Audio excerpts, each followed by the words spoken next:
It was amazing. I mean, we sent out 300 and hoping, only maybe a third would come back. But in 3 weeks, every third day, we would have like a huge pile of boxes waiting for us. And so, everyone, undergrads, grad students would come in and work together on making the kits ready for analysis. So every weekend, our lab would be full.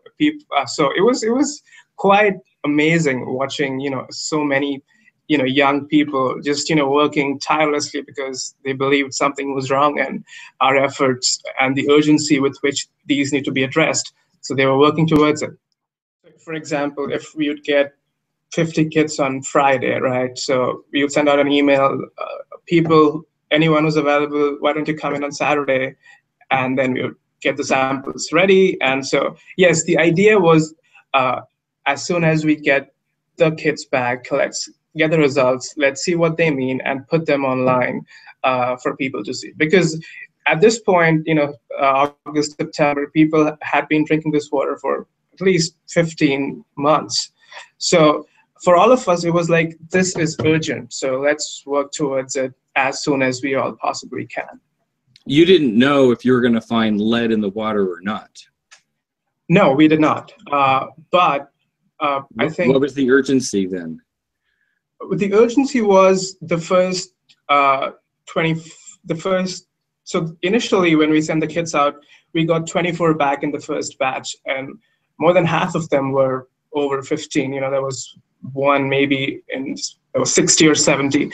So immediately we felt that, if this is how things are looking, there's a good chance that the samples that we get later on would also tell a similar story. So the urgency was created after we analyzed the first few kits that we got back.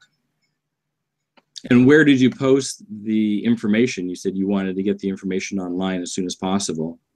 So everything about the results went on this website, flintwaterstudy.org. On flintwaterstudy.org. If you go to information for Flint residents, the third tab, there is lead testing results for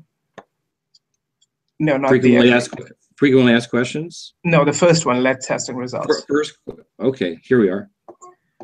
So right, so we were updating this with results as soon as we started getting them. So first 24 kits arrived, so then we had the results for 24 kits, and then as more samples started coming in, we put the information together, and we found a widespread lead problem because all the citizen activists had done a great job of distributing these kits all over the city. So when we got these samples back, they were showing results from across the city, essentially. So yeah, this was the urgency, hence the results online.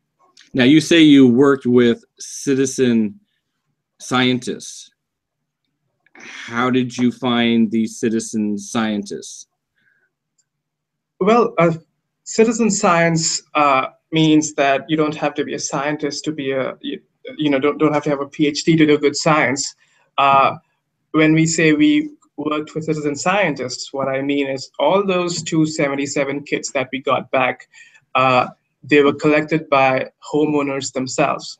So when Leanne, Claire, Kurt, all of them are working around the clock to get these kits out and get them back. So we actually had 277 citizens who followed the right EPA protocol on how to collect their samples and sent those bottles back to us.